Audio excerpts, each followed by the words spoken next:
get it rolling. Well, thank you guys all for joining joining the Stars and Strikes halftime show. The U.S. and Honduras locked in at 0-0 after the first half. A bit of an up and down first half. A couple of really nice chances that we probably should have buried, namely Gio Reyna with a nice little lovely piece of skill. However, he put it just wide. You mentioned we probably should have scored a couple chances, and I think Honduras should have scored a couple chances too. So, it's as much as well as we've played, there's still been an opening for the opposition, which is worrisome. But I think we definitely did have the upper hand. The opportunities we made, really solid, especially that Gio Reyna one, man. Like, I was already almost on my feet, thinking that I was about to go bottom left corner. But also, Josh Sargent, both his headed save and then his headed attempt on goal. I mean, we definitely could have had 2 or 3 in that half as opposed to a Honduras. They definitely could have had a couple as well, though. Yeah, you mentioned that Josh Sargent header on goal forced a good save, a fantastic ball from Anthony Robinson. One of the changes that we wanted to see coming off of that Switzerland game. Gregg Berhalter put him in the starting 11, and I think he's definitely backed up that choice. And then you also go to Josh Sargent's other header, keeping out a Honduras goal just off the clearance line. So that was the first chance that they had. And the second one came off of a missed pass from John Brooks, who I thought was actually pretty solid throughout the first half. However, that one pass led to a chance from Honduras, and we just got away with it before Serginho Dest cleared it away. So, all to play for in the second half. It's 0-0, 45 minutes to get a spot in the Nations League final.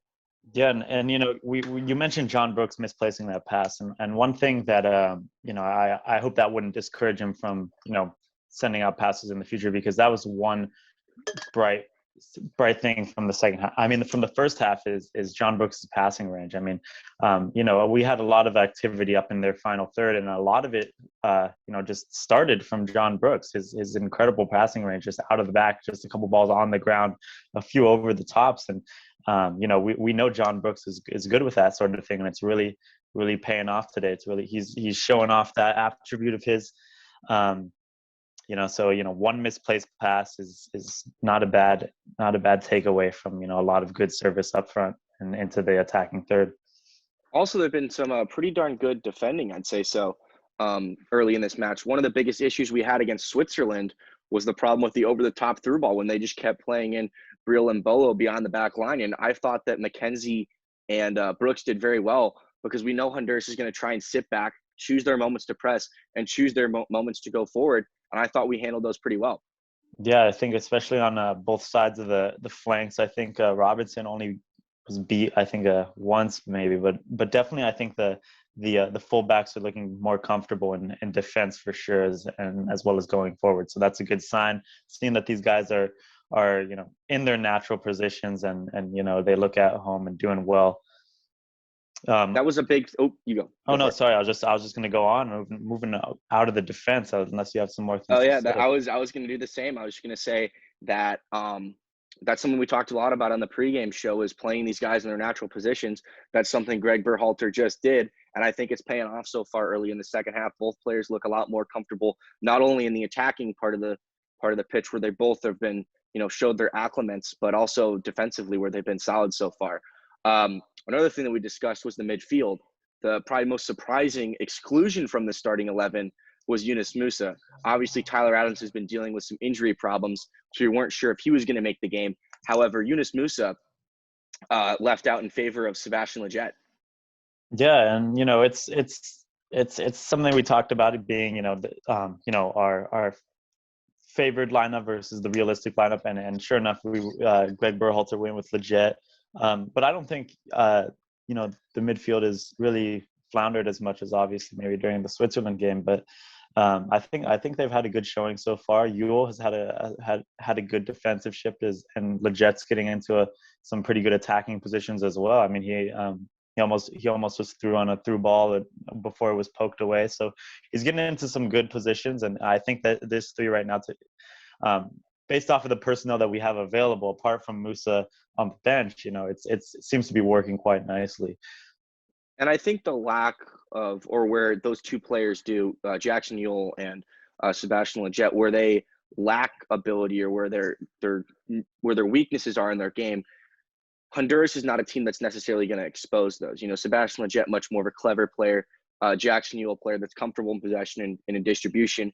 However, neither of them are the most athletic. Neither of them are great at covering space. And right now, with them only trying to hit us on the counterattack every once in a while, it's not making us pay. If we play Mexico or Costa Rica, if we get through the round, that's where I think a Yunus Musa and a Tyler Adams are going to be necessary, because Mexico will just exploit that. Because the reality is, Jackson Ewell is not the fastest guy in the world. He doesn't cover ground great, but he's a very good distributor of the ball. And we've seen that so far. He's had a couple of really nice long balls. And I think he's been not necessarily a bright spot, but I think he's been fine. Moving forward into the second half, as it's just about to get underway, what's one change that you want to see, whether that be tactically or just the way we play? You know, I think we've actually been playing pretty well. So the one change that I want to see is just seeing the ball in the back of the net. I mean, simple as that, because we've had the opportunities, things are looking nice, but I just want to see that ball in the back of the net, see some end product from these guys, because, you know, we talked a lot about Josh Sargent in our last episode as well, and he's been one of the standout players for us, you know, up front, leading the line, and he's had a great first half.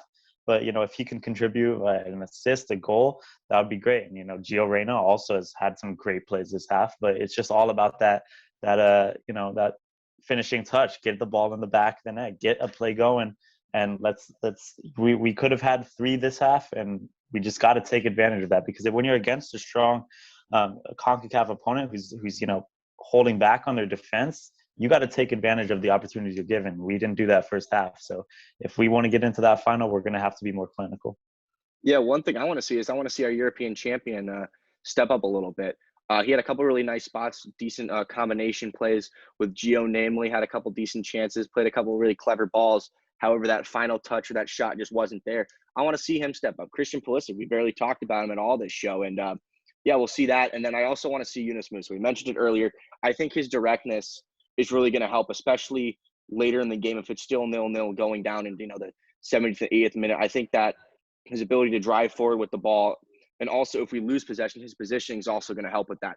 So, yeah, thank you guys for joining us. We'll be back at full time. The U.S. and Honduras tied 0-0 at the break. Thank you for joining us. We'll see you guys soon. See you.